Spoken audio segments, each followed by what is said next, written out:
الحمد للہ وکفا وسلام علی عبادہ الذین اصطفیٰ اما بعد۔ حدیث جبریل کے بارے میں تشریح ہو رہی تھی، جن کی عبارت جو ہے وہ پہلے بیان کر چکا ہوں، اور ساتھ ساتھ میں اس کا ترجمہ بھی میں پہلے عرض کر چکا ہوں۔ اب ان کی تشریح کی طرف آتے ہیں۔ تو جیسے میں نے پہلے بھی عرض کر لیا تھا کہ حدیث جبریل جو ہے یہ انتہائی دلچسپ اور اپنے مضامین کے حوالے سے بہت ہی اہمیت کے حامل ہے۔ تو اس حدیث میں سائل یعنی حضرت جبریل علیہ السلام نے 5 چیزیں جو ہے وہ پوچھی تھی، اور حضور پاک صلی اللہ علیہ وسلم نے اس کے متعلق جو ہے کچھ بیان فرمایا تھا، اور یہ 5 چیزیں جو ہے وہ تشریح طلب ہے۔ ان میں سب سے پہلی چیز جو ہے وہ ہے اسلام۔ تو اسلام کے اصل معنی ہے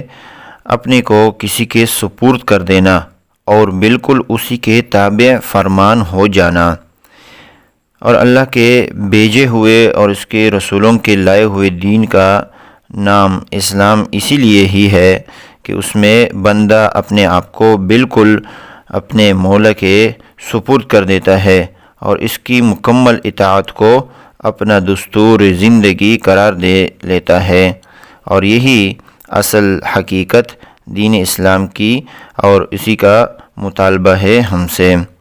اور جیسے کہ فرمایا گیا فَإِلَٰهُكُمْ إِلَٰهٌ وَاحِدٌ فَلَهُ أَسْلِمُوا، سورۃ الحج کی آیت ہے جس کا ترجمہ ہے تمہارا اللہ وہی الہ واحد ہے، لہٰذا تم اسی کے مسلم یعنی مطیع بن جاؤ۔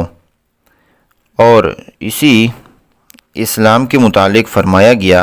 وَمَنْ أَحْسَنُ دِينًا مِّمَّنْ أَسْلَمَ وَجْهَهُ لِلَّهِ، سورہ نساء کی آیت ہے جس کا ترجمہ یہ ہے اور اس سے بہتر کون ہو سکتا ہے جس نے اپنے آپ کو خدا کے سپرد کر دیا، اور وہ اس طرح مسلم بندہ بن گیا۔ اور اسی اسلام کے متعلق یہ بھی اعلان فرمایا گیا ہے وَمَن يَبْتَغِ غَيْرَ الْإِسْلَامِ دِينًا فَلَن يُقْبَلَ مِنْهُ وَهُوَ فِي الْآخِرَةِ مِنَ الْخَاسِرِينَ، سورہ آل عمران کی آیت ہے جس کا ترجمہ یہ ہے یعنی جس نے اسلام کے سوا کوئی اور دین اختیار کرنا چاہا تو وہ ہرگز قبول نہ ہوگا، اور وہ آدمی آخرت میں بڑے گھاٹے اور ٹوٹے والے لوگوں میں سے ہوگا۔ بہرحال اسلام کی اصل روح اور حقیقت یہی ہے کہ بندہ اپنے کو مکمل طور پر اللہ کے سپرد کر دے اور ہر پہلو سے اس کا مطیع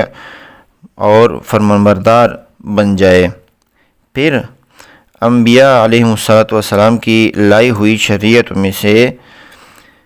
اس اسلام کے لیے کچھ مخصوص ارکان بھی ہوتے ہیں جن کی حیثیت اس حقیقت اسلام کے پیکر مخصوص کسی ہوتی ہے، اور اس حقیقت کا نشو و نما اور اس کی تازگی بھی انہی سے ہوتی ہے،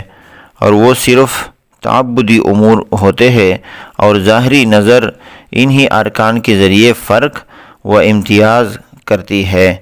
ان لوگوں کے درمیان جنہوں نے اپنا دستور حیات اسلام کو بنایا ہے اور ان کے درمیان جنہوں نے نہیں بنایا۔ تو خاتم الانبیاء حضرت محمد صلی اللہ علیہ وسلم کے ذریعے اللہ تعالیٰ کی طرف سے اسلام کا جو آخری اور مکمل دستور ہمارے پاس آیا ہے، اس میں توحید خداوندی اور رسالت محمدی کی شہادت، نماز، زکوٰۃ، روزہ اور حج بیت اللہ کو ارکان اسلام قرار دیا گیا ہے۔ ایک دوسری حدیث میں وارد ہوا ہے بنی الاسلام علی 5، یعنی اسلام کی بنیاد ان 5 چیزوں پر ہے۔ بہرحال یہ 5 چیزیں جن کو آپ نے یہاں اس حدیث میں اسلام کے جواب میں فرمایا ارکان اسلام ہے، جیسے